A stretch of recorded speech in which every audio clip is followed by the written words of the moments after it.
What I'm going to quickly do is a quick video of putting it all back together, putting all this stuff in, the thermostat, the spring, the backing plate and then the circlip. I did a video with greater detail on this, but I thought I'd quickly do one for a few minutes, just putting it back together, just so people could see. I think there's a few on there on YouTube, but I'm going to quickly show how I do. So what I do, a bit overkill, I use, because again, I'm not going to be firing this all up straight away. If you're going to be doing this straight away and then firing your vehicle up and the oil's going to be passing through, then yeah, you don't really need to be using stuff like this. I use Miller's pre-lube, assembly lube, really thick rear gloopy. Guy that I talk about a lot, but Britannia Restorations, he uses, I think, something which is Lucas. He uses a white bottle stuff. Don't know if what's in his bottle is Lucas. He might have his own stuff that he uses, but what he uses is very thick, very gloopy. If I give you a quick demonstration, you can see straight with, right, here we go. So if I do it like this, I tip that up like that, and then take it all back off. You should be able to see how that is.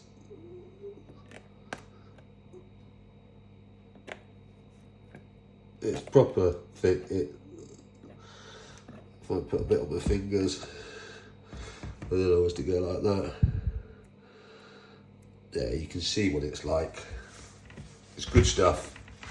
So if you're doing something similar, putting your engine together and you're not going to be firing it up straight away, good stuff to do is with that. I used it on my, when I redid all my cams, bearings and all that, which there's another video on there on fitting cam bearings. I couldn't find anyone to fit a decent set of cam bearings properly without sending it off and costing me a ridiculous amount of money. And to be honest, I found it was cheaper to get someone to make me a special tool. Ended up being cheaper.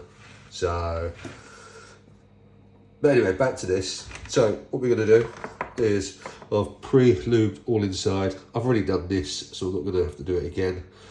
So as you can see, you can hear it. We've all done that. So what we'll do is we will drop our spring in. Again, with the springs, you cannot replace this spring unless you was to possibly go and have one made, which would cost you best part of £100+ to have one off made and have it all tested. But from everything that I've read and watched and listened to guys who do this a lot more than I do, these springs are hard wearing, and to be honest, this doesn't move that much over a lifetime. Not like, let's say, like an injector spring that's constantly working. Now they give, these are hard wearing, and people say you can still keep using them. So, but there's no information on there what the test rate, the spring rate, and all the pressure, newtons and all that are. So we're going to just reuse this. So we put that in like that, as you can see. Then we get our thermostat wax controller, which once again, you can't get hold of these at all. I've looked overseas, everywhere. These are like rocking horse to get hold of. I have found a company, but he wants to sell the whole housing at best part of 450, 500 quid. So, no, these should last. There is a guy on eBay that would sell you one, but I'm guessing he's getting it from a damaged housing, and this is going to be used and not new anyway. So, and I know this works because I've preset it in water and watched the pin come out and then gradually go back in. So we're going to drop that in like that, put that in there. You can see this, you can feel the tension on the spring anyway. And where it gets the hard bit is doing this. So, making sure that there's no bits of prep. You want that to be clean. You want all this to be clean.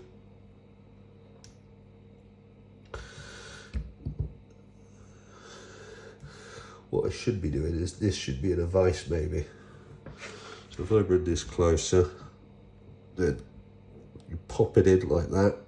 And this is probably why having this that I've adapted is a bit better. So if I keep that off for a second, I'll put that over the top. Then I re-put this back in. Push that down. Get my clip.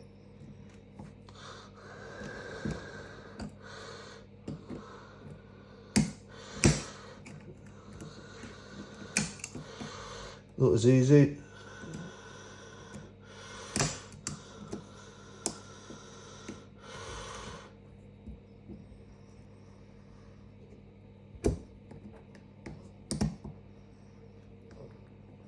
There we go.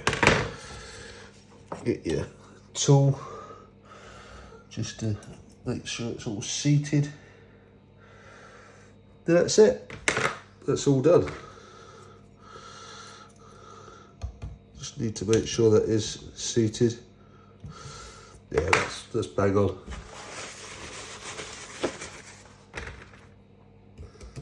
And then give it a turn just to make sure it is seated in. And that's it.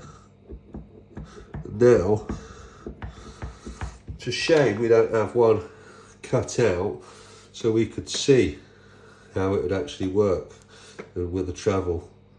Because at the moment, it's in its off position. So the oil will go in, flow straight down and out. But when the thermostat kicks in and the pin pushes, it will block this chamber off and allow the oil to pass down, up through the radiator, back round and cool back into the gearbox. And that's it. So what I'll do now is I'll give this a good clean up, get any of the grease and oil that we've put on, or oil, and then what I'm going to do is I'm going to put a tiny bead of silicone just round to prevent any crap or stuff getting in, and then that should then be great.